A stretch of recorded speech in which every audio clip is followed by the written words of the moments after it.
My name is David Ward. I'm the Director of Business Development with AKAM. And we do have a great panel today.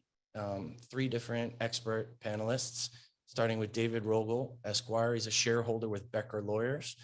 And then we'll be giving, introductions to each person briefly.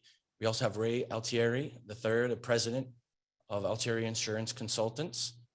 And Ray will tell a little bit about himself. And also we have, lucky to have Dulce Suarez-Resnick, the Vice President with Acentria Insurance. So why don't we just start? I'm happy to introduce David Rogel. Sorry, David. Thanks for joining us, David Rogel. If you could just tell us a little bit about yourself and your area of specialty with Becker. Sure. Thank you, David. I represent condominium homeowner associations and developers. I've been doing that for about 37 years, represent several hundred associations personally, and deal with all manner of things relating to condominium and homeowner associations. Of course, with today's topic being primary as we get into budget season, how is everybody going to afford being able to live in a condominium after the new laws and the insurance crisis that everybody is beginning to deal with? Look forward to participating with my fellow panelists. Thank you, David. Ray also. Ray, if you'd like to give a brief intro and your kind of area of specialty, please. Sure, happy to be here. So we are public insurance adjusters. We're insurance adjusters that don't work for insurance companies, but get hired by the policyholder. We've been in business since 1988, representing policyholders all over the state of Florida and actually throughout the country over the last several decades. We're very focused on condos, especially after Hurricane Ian has happened. We've been hired by many, many condominium associations, and so happy to share with you some of the do's and don'ts and some of the experience that we've seen when you're actually having to file a claim. Excellent. Thank you, Ray. And last but definitely not least, Dulce, if you could just introduce yourself and a little bit of your area of expertise. Yes, I am an insurance agent who specializes in condominium associations and homeowners.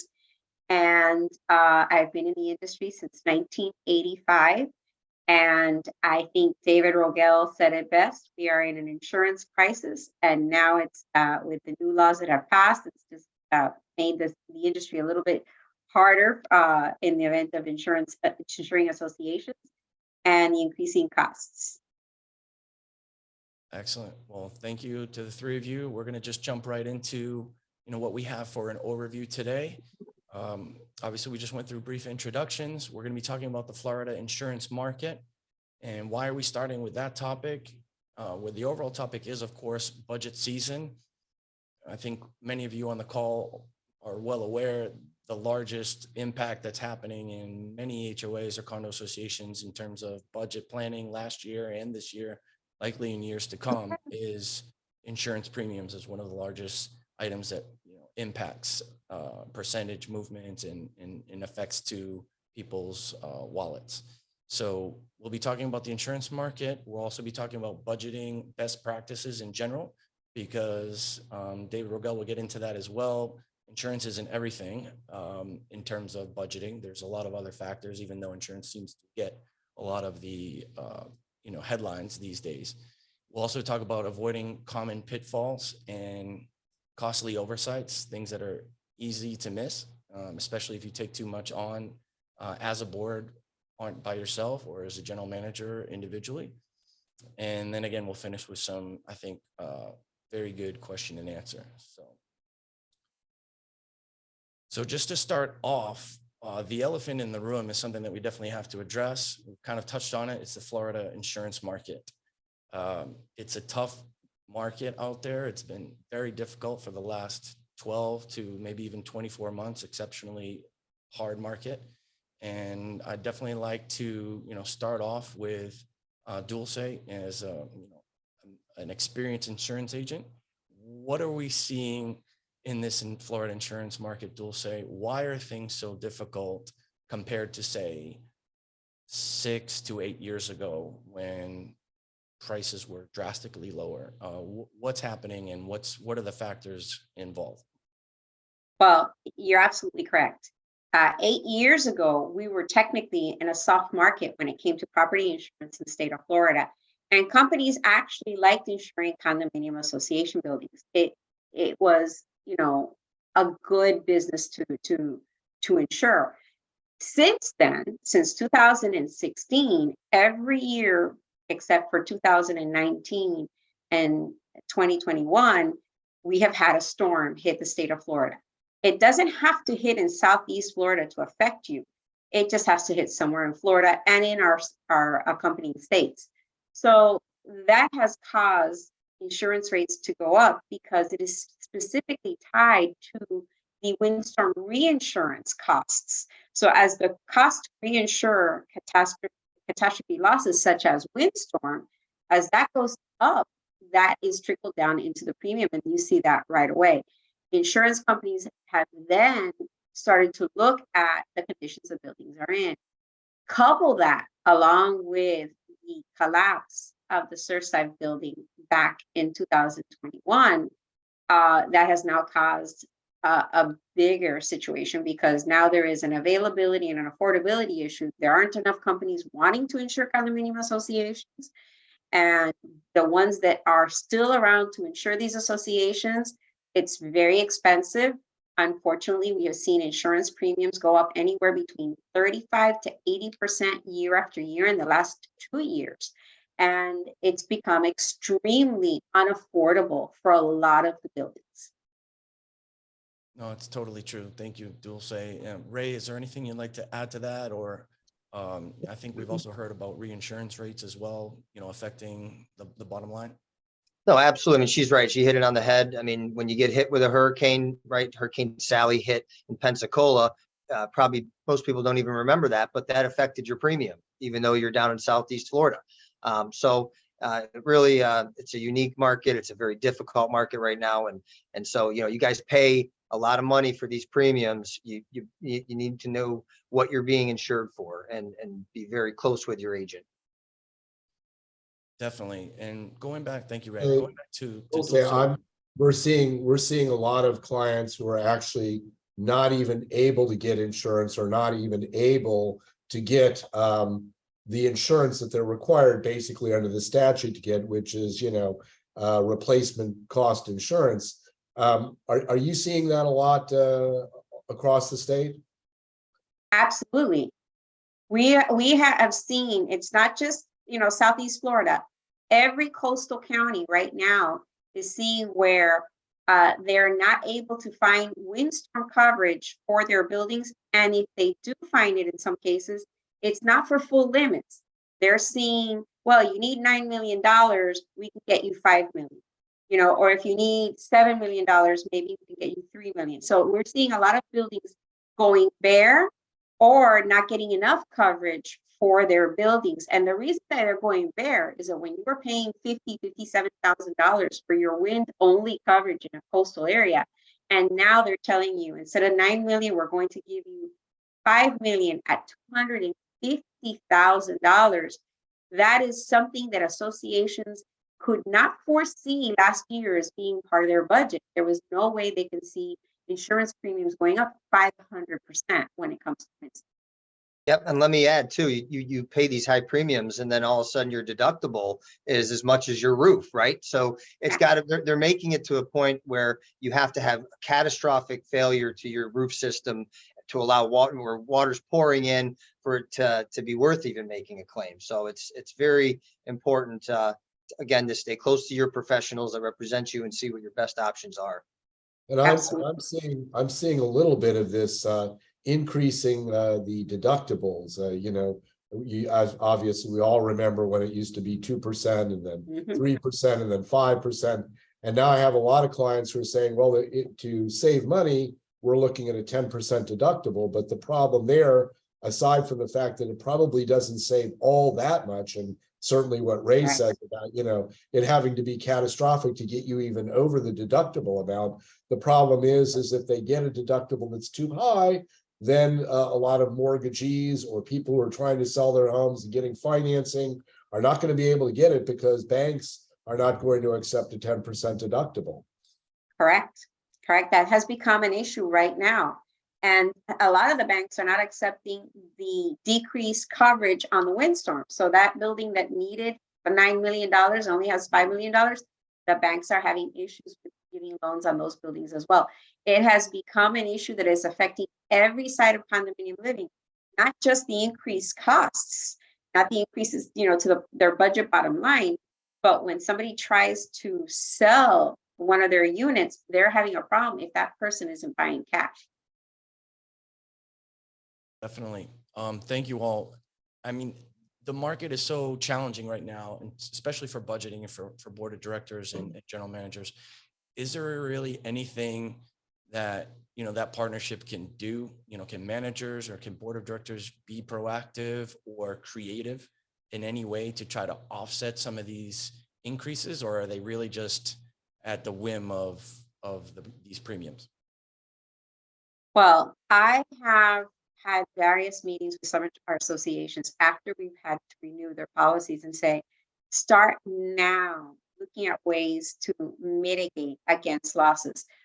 Roofs are big issues. If your roof is nearing the end of its useful life, plan now to have that roof replaced before your next renewal, because it's very possible that your carrier might not renew you if they ask for a roof condition certification report and it shows that you're below 5 years.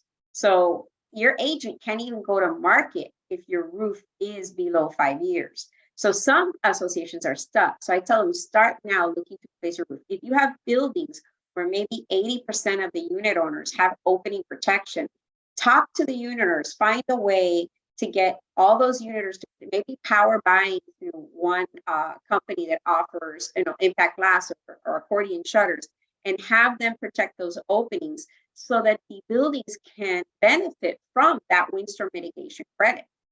And it's important to know in that respect that the Condominium Act has a procedure by which a board of directors can actually go out and require retrofit of openings, windows, and doors with hurricane protection. And it generally works out pretty well because in some cases, it's a board decision where windows and doors are the association's responsibility. The board can simply mandate the retrofit and go out and get windows and doors that have not been upgraded to be upgraded. On the other hand, if windows and doors are an owner responsibility, they have to go out and get a vote to do that. But Dulce makes a good point. There's a lot of folks who have already done it and paid the money, and that's fine because those folks will vote for something like that.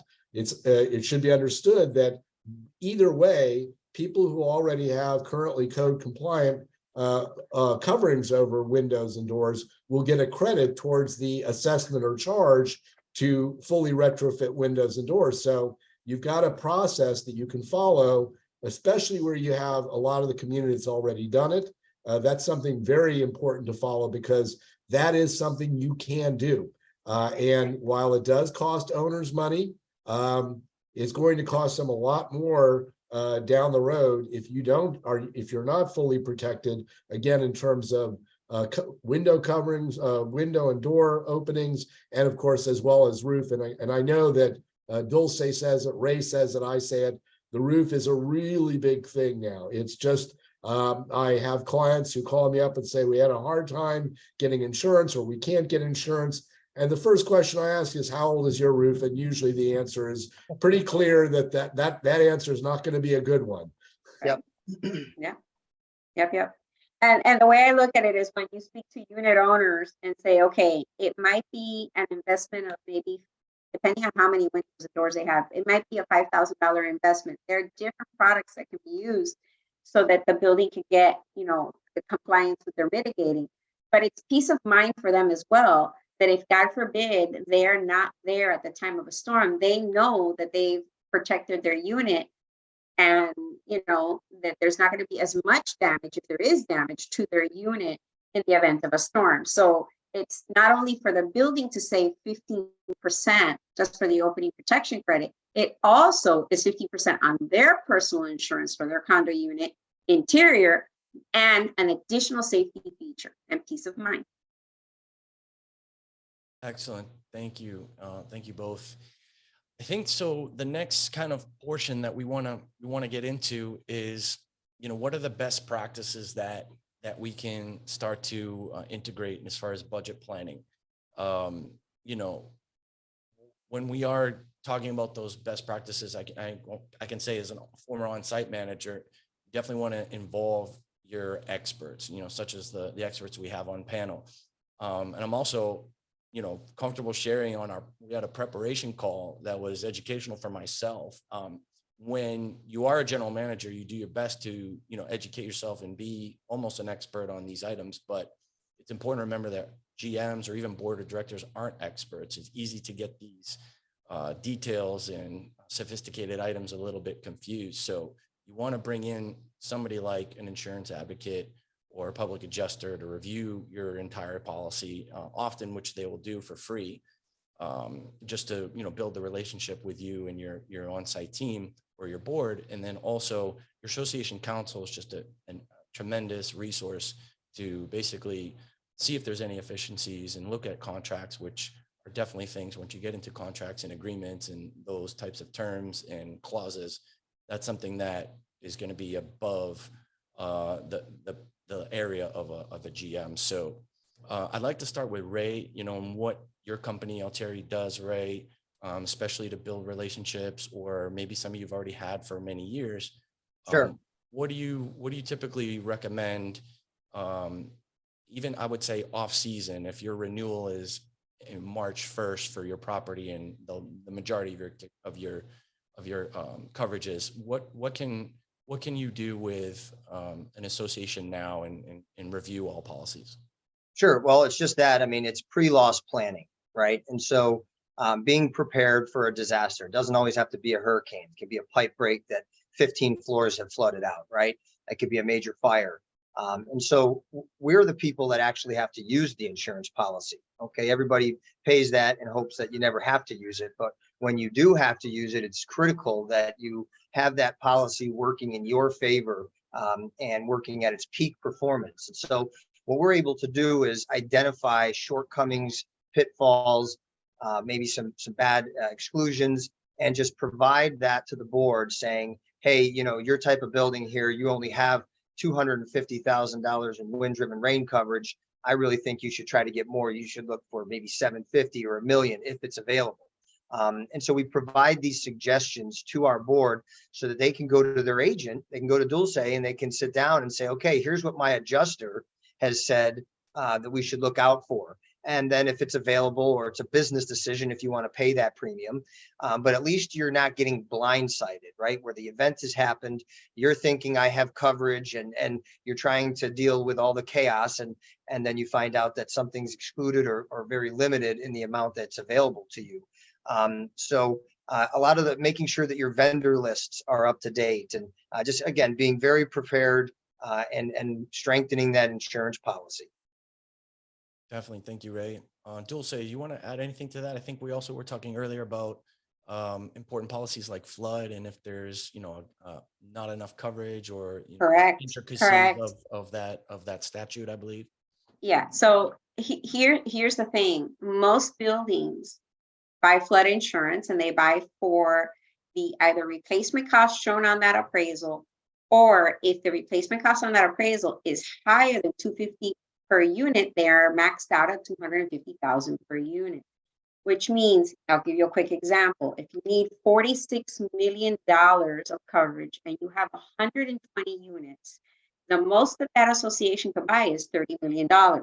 So that means that the board has an option to purchase excess flood insurance for their building so that they have the full $46 million. And that would be something that Ray would point out to them and say, listen, you don't have enough coverage to rebuild. You might want to call your agent and find out what an excess flood policy would cost you. And sometimes the cost is affordable, and sometimes it's cost prohibitive. And that's going to be depending on what zone you're in and how close to the water you are. But these are conversations that we need to have with the customers. The same thing with the example he gave you about wind-driven rain. It could be that your policy has either no wind-driven rain coverage, or maybe $50,000 or $250,000 worth of coverage, and he's telling you to look into maybe getting a higher limit. Sometimes a higher limit is offered, sometimes it's not. In some cases, some policies don't even offer winter and rain. So it's good to have that conversation so that you know, okay, these are the gaps, let's say, and let's see if we could get coverage for that. And sometimes it's available and sometimes it's not. And sometimes it's a matter of affordability of the association. Can they afford to spend the extra money, since insurance rates are so expensive right now? Can they afford to spend that extra money, you know, to get that coverage? But at least now they are making informed decisions. These are decisions that they're making that are driven by their budgets. And I wish, I mean, this month, which is August, this is budget season, and you all as property managers know that you're doing your first budget reviews right now, and you will tweak them again sometime in September to release them to be voted upon and approved in the next 45 days or so. And I will tell you that there are times that I wish I had a crystal ball and I could tell my associations what I think the price might be for next year. But right now we're looking at anywhere, you know, depending on the year of construction, and I hate to say it, the age of your roof, it's going to be somewhere between 25% and 80% on the property coverages. And your general liability policies, D&O and the umbrella policies, are looking at rate increases along 10 to 15% based on the new laws that now create an added responsibility to the board of directors. So I think when you're doing your budget planning, I think that they have to be, the boards and property managers have to make them understand or help them understand these are the things that are affecting, you know, your budget, and not just insurance, like you mentioned, that all the other contracts and everything. So we really need to be open-minded to what's happening. You can't say, well, you know, the rates are going up 25 to 80% on average. Let's just use 20% and pray. No, thank you, Dulce. David, Rogel, you want to I was going to color here? Well, I was going to ask Dulce, you know, especially as it relates to flood, which is arguably an optional coverage, although again, it's one of those things that if you don't have it, you have other problems. But, you know, you get the client who says, yeah, we're on the water, but we're 20 stories. Flood is only going to affect maybe the first or second story. Why do we need flood insurance? Or why do we need more flood insurance than that $250 max under the government back plan? Yeah. Oh, yeah. So here's the thing. Let's say, and I'm sure that everyone here saw on television, because due to technology today, you could, and if the storms arrived during the daytime, you could see the storms are near. Everybody saw Ian come ashore and how the water came in and just basically came into Naples, and everything was covered in water. You saw how the wave wash or the storm surge washed out the foundations of buildings from Nicole up in Northeast Florida. There was one building that was condemned because of the storm surge. Before the storm even arrived, they had it cordoned off as an unsafe structure. And had that building been condemned, guess what? If you are my building that's $46 million and I only have $30 million, here's $30 million, go build your building. And now you're going to have to go get a loan, and you're going to have a special assessment, or you're going to have to decide whether or not you all want to rebuild this building.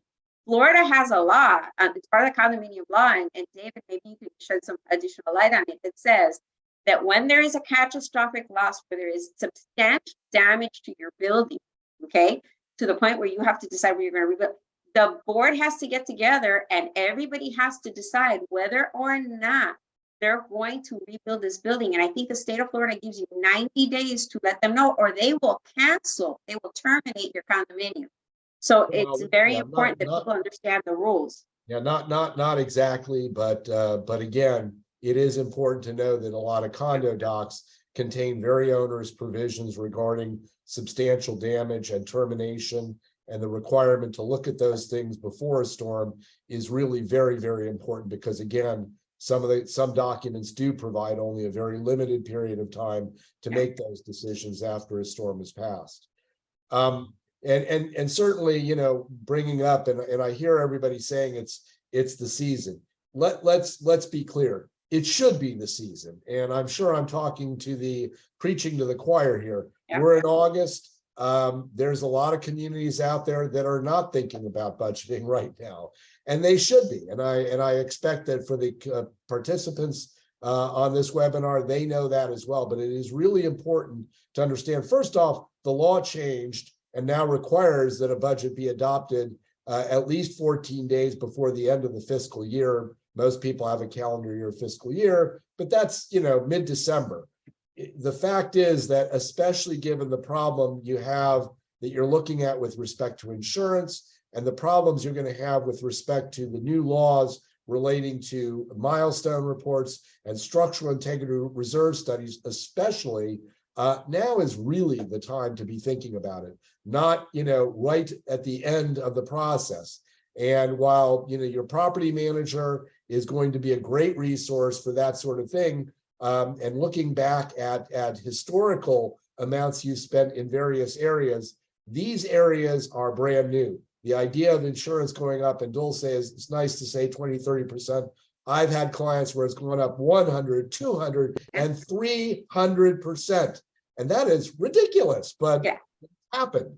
And then with the structural integrity reserve study, now, admittedly, if you're a building of 3 stories or more, this won't come to impact you significantly until the end of 2024 and into 2025. But if you're not thinking about that now, you're probably in a bad place, because when those reserves that are going to require an engineer and a reserve company to come out and take a look at things which have never been reserved for before, and you're going to be required to have full reserves for those items starting on January 1st, 2025, that is going to be the shock of a lifetime. In addition to the insurance, it's literally like a storm surge on top of a high tide, to use an analogy. And again, you cannot be planning too far in advance by going out now. Now, again, this next year, the reserve study, if you go out and get a structural integrity reserve study, yes, during this next year, you'll be able to waive those reserves or partially fund those reserves, but you won't starting it after January 1st, 2025. But to know what you're looking at that time, better to start now in getting your reserves, your structural integrity reserve study done, because you'll at least be able to start planning for it and not be, whacked across the side of the head with a 2x4 when it actually comes to pass. So again, you really need to consider starting very early on these things and getting your ducks in a row. Of course, if you are required to get a structural integrity reserve study, you're likely also required to get what's called a milestone report. That's not going to be a hugely expensive process. A lot of people in Miami-Dade and Broward County had always been required to get recertifications of their older buildings. Now this is more of a statewide sort of thing, but it's important to remember that if you're going out there and you're doing work on your building, when it comes to, spalling repairs and things like that, and you've got an engineer involved, or you're getting an engineer involved to do a milestone report, you need to work that to make sure that that same project and that same money that's being spent to make sure your building is structurally sound goes towards making a structural integrity reserve study that makes sense for you and for your community before you're required to start funding those structural reserves.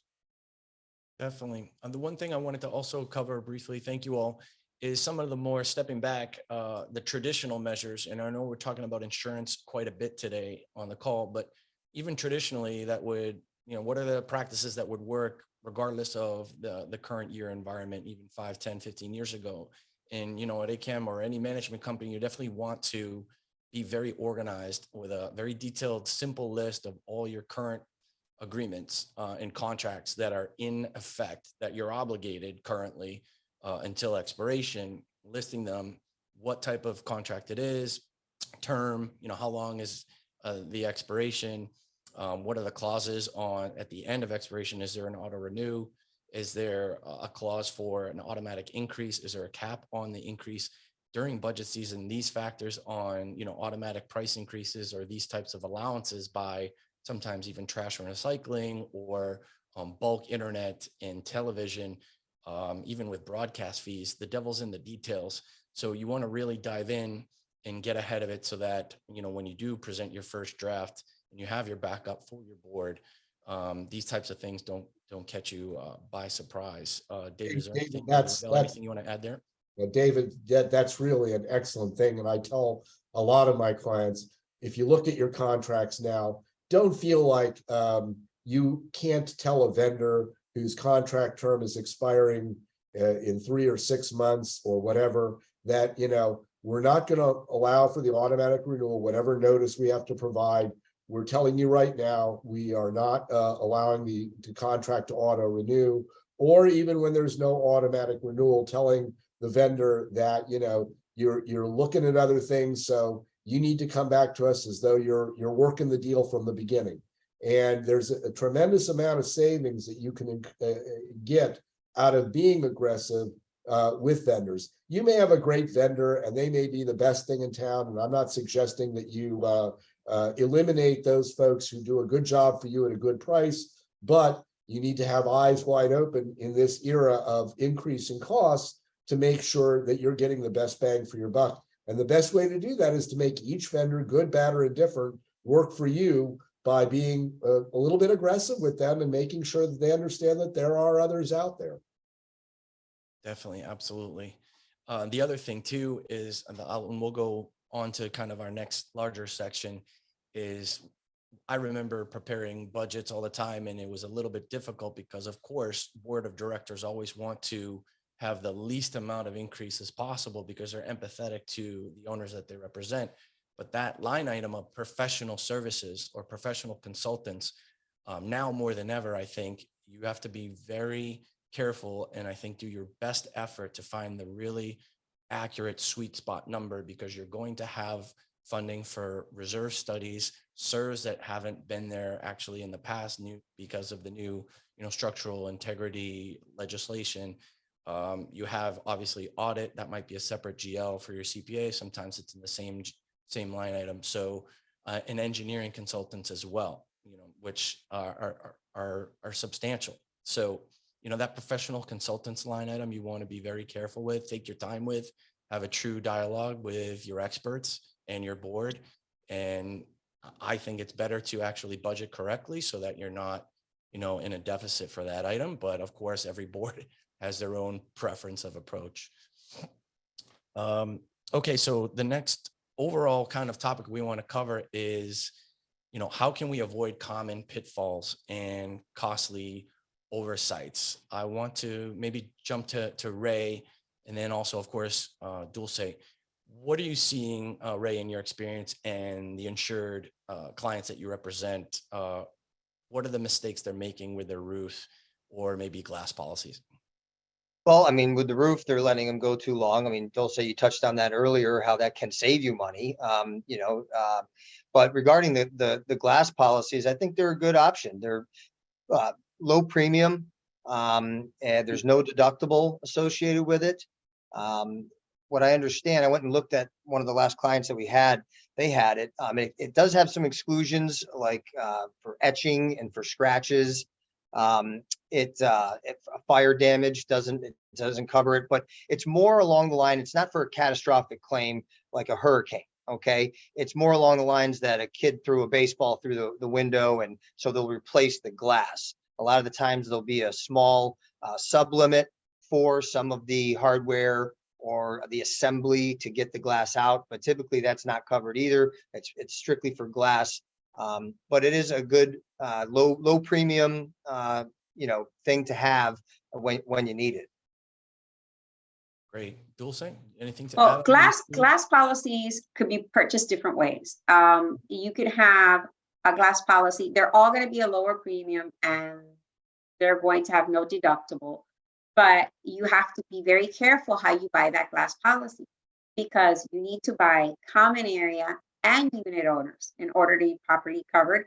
And you also want to have coverage for the frames. So you have to get the right combination of coverage so that you're properly insured. And that's what Ray was talking about. Sometimes there's going to be exclusions where they say, oh, we'll cover your glass, but we're not covering the damaged frame.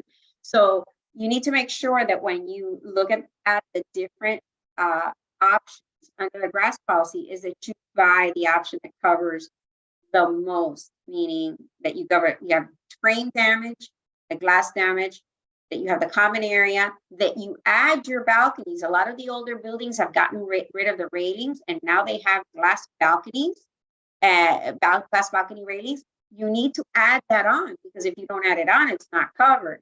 So these are things that you should, when you have a glass policy, and let's say your building has gone through some upgrades, maybe it's part of your 40-year certification. Here in Miami-Dade County, a lot of buildings are including that, where they're changing out the railings in their balconies. You need to sit down and talk to your agent and say, these are some of the upgrades we're thinking of doing. Do I need to change any of my policies, right? So that's very important. And in reference to roofing, the age, condition, and type of roof that you have is going to be pivotal. I tell my property managers at the beginning of the year, it's time to get a roof condition certification. Your roof is already over 15 years of age. And there is a chart from the Florida Roofing Association that tells you, based on the material of the roof, how many years expected life of that roof, depending on where you are in Florida. If you're in South Florida, Central, and Northern Florida. And these are information that I share with my boards and with my property managers to help them understand why the roof age condition is very important. If you have a carrier that's willing to renew you and your roof is old, thank the lucky stars that they have not yet asked you for this report to see what the condition of the roof is. Because once you fall under 5 years, you're basically looking at a non-renewal, asking you to replace your roof. Don't replace the roof, we're not going to renew your policy. And we're seeing that all over the state of Florida right now.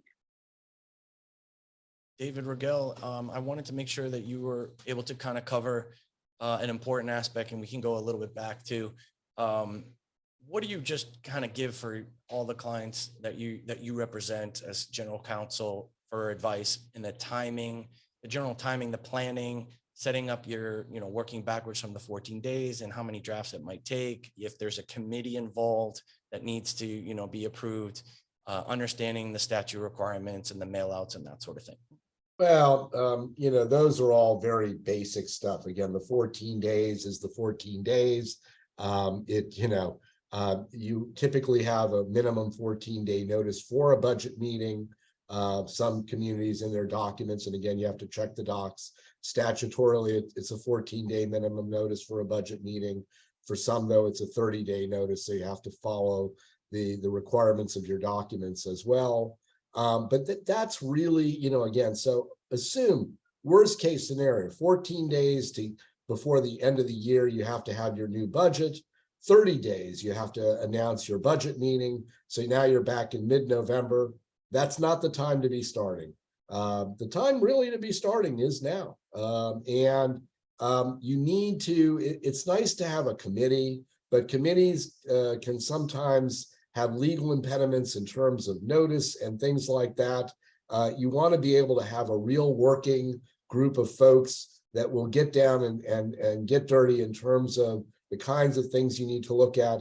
And I generally recommend that if you've got a financial professional that handles your association's books and records, you get that person, you get your manager, you get your treasurer. Those are the folks that can really, not a committee, but people who will actually be able to put together the kind of information that can, at least at the moment, start with something that's very rough.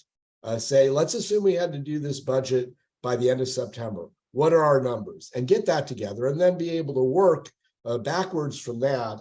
And by the time you're ready to go, whether it be in October or November, to actually send out a proposed budget along with your notice, that you really have something that you can feel comfortable with. There is no better opportunity than for advanced planning. Absolutely. The one tip I would also add on that 14-day requirement, if there happens to be some other item that you can collaborate with your counsel on that guidance, somebody like David Rogel, if you're trying to make sure you have the pooled method for reserves and you have to, make a vote to make maybe some prior straight lined funds to convert to pooled, or if you need a different item as far as a material alteration and a 14-day notice or some other reason for a 14-day notice, it's a great time to try to find efficiencies, do a combined mail out on a 14-day notice with your budget. And you can sometimes get those votes at the same time. David, your point is excellent, really excellent. There's two things that almost routinely fall in the same set of buckets as the time when you're adopting your budget. Now, again, budgets are typically adopted by the board. I have maybe one or two clients out of several hundred where the members actually vote to approve the budget. Hate that process, but 99% of the time it's the board that is required to and must approve the budget within the time allowed by law. But what are the other two things? One is exactly what you're talking about. Right now and next year, you'll still be able to waive reserves. Even after January 1, 2025, you'll be able to waive non-statutory reserves. Now, I'm not here to recommend that you waive reserves. Part of the reason why the legislature has acted is because many communities felt, well, we can get away with not spending a lot of money. Let's just waive the reserves, waive the reserves. And year after year after year, they've waived reserves. And then when the time comes for money to be needed, they don't have it. So maybe they don't do the things they need to do, and we get into a problem. So it's understood why the legislature said enough of that, at least as to these structural reserves, we're not going to allow you to waive them anymore. But there will be an opportunity this year or next to waive or partially fund reserves, both structural and non-structural. And that requires a membership vote. And that is exactly the time you should be doing that membership vote, at the same time as the budget. In order to do a waiver of reserves, you need to present the budget. You need to present the reserve calculations to show what full reserves would be. And then you need to provide whatever option you're going to provide in order to do that. The other thing that clearly always hits that same time is financial reporting. Every year, a community is required to either audit, review, or compile their financial statements. And that must be done within 90, 120 days after the beginning of the year. But a lot of communities will save money by not getting a reserve, an audit. They'll reduce reporting requirements from an audit to a review or to a compilation or even a cash statement. And you can do that. And again, I'm not here to suggest that that's the right thing to do. Sometimes it is, sometimes it isn't. An audit is a great thing for everybody who claims that everything's going wrong to be able to show, hey, here's our audit, it says everything's okay. But audits are expensive. Those are other things that are getting expensive. And sometimes it's just as easy to do a compilation or a cash review. You can only reduce financial reporting requirements if you take a vote before the end of the year for the financial statements you're involved in. What does that mean? For 2023, which will be due in 2024, you must vote to waive or reduce financial reporting requirements by the end of this year. So again, another item that falls into line because these are all financial issues. So again, those are all things which you can throw together as both a combined board budget meeting and a membership meeting to address reserves and financial reporting. That's great. That's great info. The one thing I also want to add as a tip for boards and for managers before we go to Q&A, thank you all so far. I think we've had some great information here from each perspective, is when you're, we talked about insurance, of course, and you're planning your budget and you're asking somebody from your insurance agent, somebody like Dulce, what are we looking at in terms of a market indication for next year on insurance increase? And most people, and this is a Q&A that I like to address kind of simultaneously. Dulce mentioned, oh, well, you should budget, at least 25%.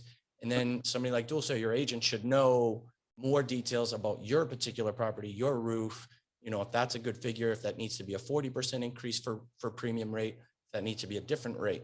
That's premium. You want to be very clear of what you're asking for. Exactly. A market indication, because there's a premium rate increase. And then you want to be very, very careful to ask yourself as a management team and a board of directors, when is the last time we did an appraisal for our property? Because that's a total different rate and budget item that might have hit this year in 2023. And if it did, I've seen it at other properties, you might only budget for your premium rate and then have an example, 15% value increase on your property, and you're short thousands of dollars on your budget because it was something that happened once every 3 years. And because it's once every 3 years, it's easy to miss. Right. You're absolutely correct. Here's the biggest oversights that we have is that we're doing our budgets August, September, right? Starting to work on these budgets. And I will get the phone call, what do you think? I've had a bunch of phone calls already this month.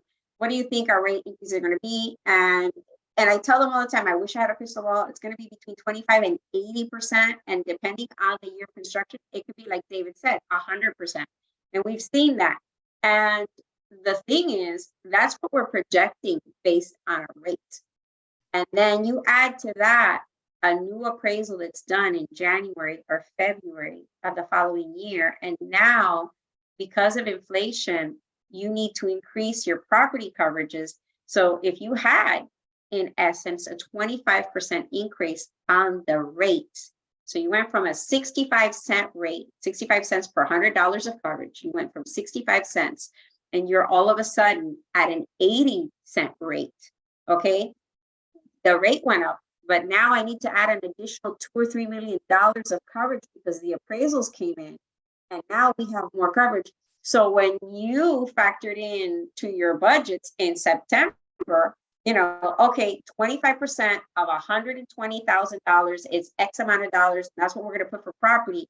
But when we go to renew your policy in April or May, based on that appraisal that came in on February, now you're looking not at a $25,000, $30,000, $40,000 increase. You're probably looking at a $60,000 increase because now we have to increase your coverage by $3 million at that higher rate. And it's definitely sticker shock. And it's not your agent. It's not that your agent did anything wrong.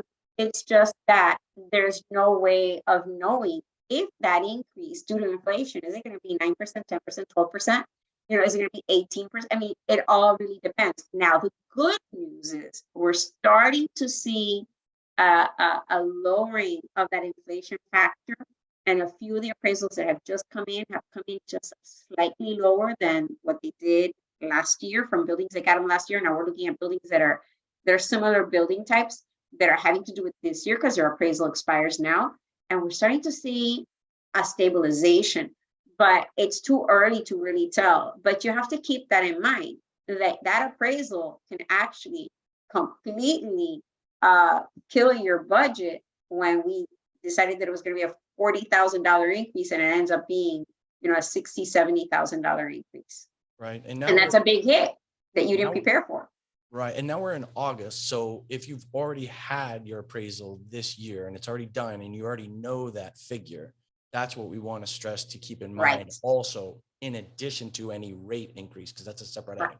Correct. And we have seen companies, by the way, if that inflation factor for 1/1 went up significantly and you're renewing in April or May, they're going to say, here's your appraisal from September of 23, and it's at $150 a square foot, and we think it should be at $174 a square foot.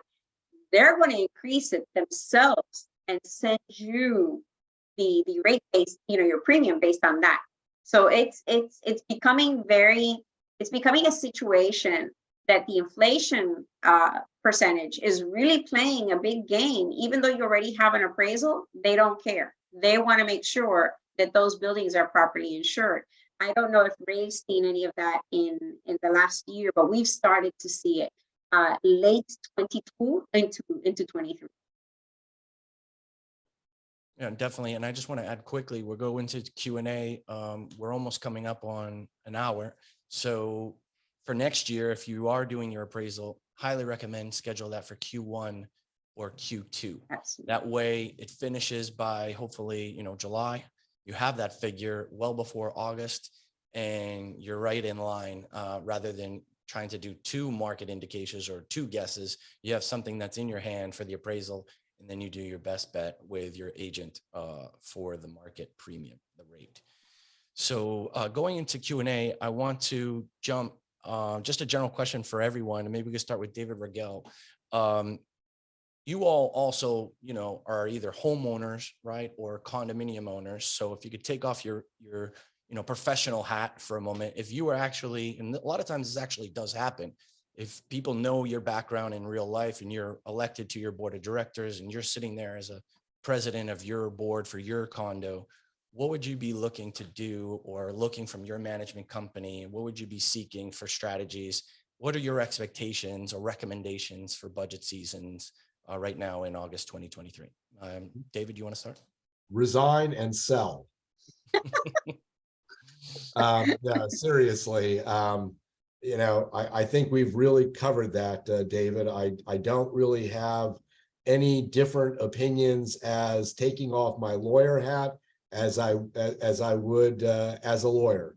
I was on a condo board many years ago, and I think that if I were dealing with it now in that respect, I would certainly say that advanced planning is the only thing, being very, very detailed on this stuff, not taking a very broad brushstroke over everything. And as was suggested, taking the cheap way out, because frankly, if you take the cheap way out, you're going to pay in time more than if you deal with it now. You're going to be spending more down the road.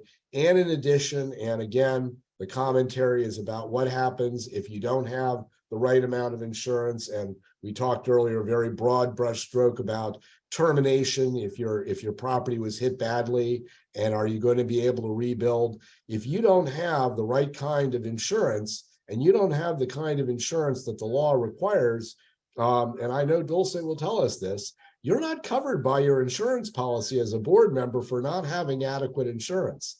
That's something that people could sue you personally over. And there's not going to be any insurance coverage. Your directors and officers coverage does not cover that. So that's something to think about.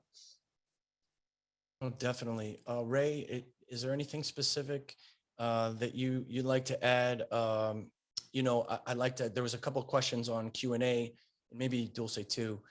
Are you seeing, anything that you can even comment or estimate on, as say a board collaborates with their counsel, gets an amendment, or does the crossing T's and dotting I's and gets from maybe the tempered glass all the way to 100% impact glass?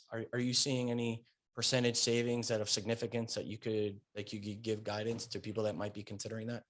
Well, I mean, I just think be as covered as possible, have the best insurance you possibly can get. Okay. And rely on your team of experts. Okay. I mean, sometimes you have a board member who said, oh, I had a claim back in 1989. I know how to deal with this. It changes by the year. Okay. And if you don't know how to represent, the board correctly, it can really hurt you. And so relying on your experts, making good decisions like that. There was a question in there earlier that said, how do I know to even make a claim if I have a $10,000 deductible and we think that the claim is worth maybe 12 or 15,000? Should we even make the claim? That's where you rely on your experts, because as a public adjuster, you call your adjuster and your adjuster comes out and looks at it and says, your deductible is too much on this. Is it worth the $5,000 to put a mark on your record? Right? It's not. Okay. Now you have $1 million claim, right? Or you may think it's a $50,000 claim, but we know that, there's a lot more there to it. So again, getting the opinions from the people that you rely on, and then making an educated decision as a board. I wanted to touch on flood earlier. I'll be very quick with it. It's very important. People got killed with flood, not just on the not getting paid correctly, but also with having actions done that were not covered. Okay. And just getting all gung-ho about let's get cleaning up and getting contractors out there, which you need those contractors, but someone must direct them that understands what's covered and what's not. And flood is very different than wind. And so, temporary power, for example, is not covered under flood. So people were jamming in all this temporary power and then got stuck with a bill and got their property liened with $4, $5, $6 million mitigation bills. Well, our clients didn't have to do that because we're there from day one, giving direction on what's covered, what's not. And if it's not, and you still want to do it, at least you had an informed decision. You spoke with your agent, you spoke with your adjuster, and that was just a bill you guys had to incur. But it's all about relying on your team of experts and having that representation when you need that. David, there's a couple of good questions on the question and answer, so I'd like to hit really two of them right away.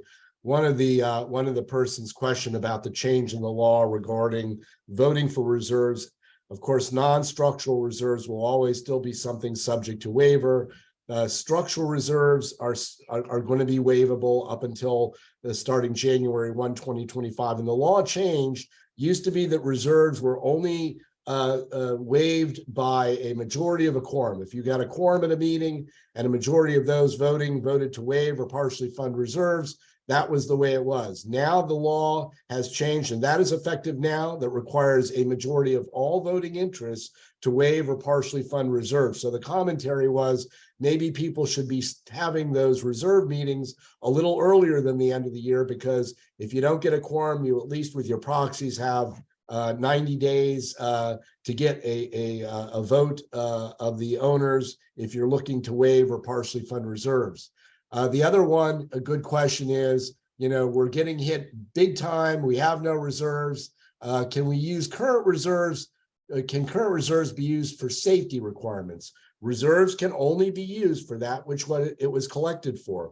Non-structural reserves can be used for anything by a vote of the members. Structural reserves, on the other hand, can only be used for the items that they were collected for. And a big thing we're going to start seeing next year as these structural reserve studies come in and whatnot is pooling reserves. How do you pool reserves, both structural reserves and non-structural reserves? And, there's still some questions to be answered there, but those are both very good questions. Thank you, David. Dulce, any final thoughts? I want to give you a quick chance, and then we can remind everyone we're tight on time, but we definitely want to be available, especially our panelists, experts. So we're going to share email addresses here so that if any question wasn't, fit within the hour, you can definitely email any of us directly with the question. And I'm sure our panelists will be happy to, give you their best general response. Sometimes you need to save questions for your association counsel. We always remind, but they'll definitely do their best of what they're allowed to share or respond with. Dulce, any final thoughts before we go to? Yeah, well, in answer to your question, if I was on a board today, what would I do? Number one, let's be realistic. Be realistic when you're preparing your budgets. Rely on your property management team and the rest of your experts to get a CAT plan put together. You need to have a catastrophe plan for the condominium association, just as we do for individual homes. What is your hurricane CAT plan in your condominium association? How are you going to prepare before the storm, during and after the storm? And that is where having the right people on your team to help you create that plan is very, very important. People like Ray, people like your insurance agent, your property manager, even your association's counsel. Okay, because let's face it, in Florida, we have a lot of snowbirds that are not here. So part of our CAT plan needs to include how do we protect the property, considering we have people that don't live here locally year round. So that is what I would do if I was on a board today. That's great points. Great points there. They don't know the laws either, right? And exactly. That's why they need their counsel. The laws are different in every aspect, in insurance, yes, and condo and everything. And so, like you said, I mean, with our clients, we try to prepare them just like you guys do with yours. And it's all about pre-planning and relying on those experts. Well, thank you all so much. Thank you to each and every one of our panelists, and for you, the managers and board of directors attending today. We are out of time, but again, all of us are here for individual emails. If we could assist with anything, please reach out to us. David Rogel, he can be reached at drogel@beckerlawyers.com. Dulce Suarez-Resnick, she can be reached at dulce.suarez-resnick@acentria.com. Ray Altieri with Altieri Consultants, he can be reached at Ray3 at altieriadjusters.com. And my name is David Ward. I can be reached at dward@akam.com. Thank you all so much. And good luck on your budgets for 2024. Have a great night. Have a nice evening. Thank you, everyone. Thank you, David. Thank you all. Thank you. Thank you. Thanks, everyone.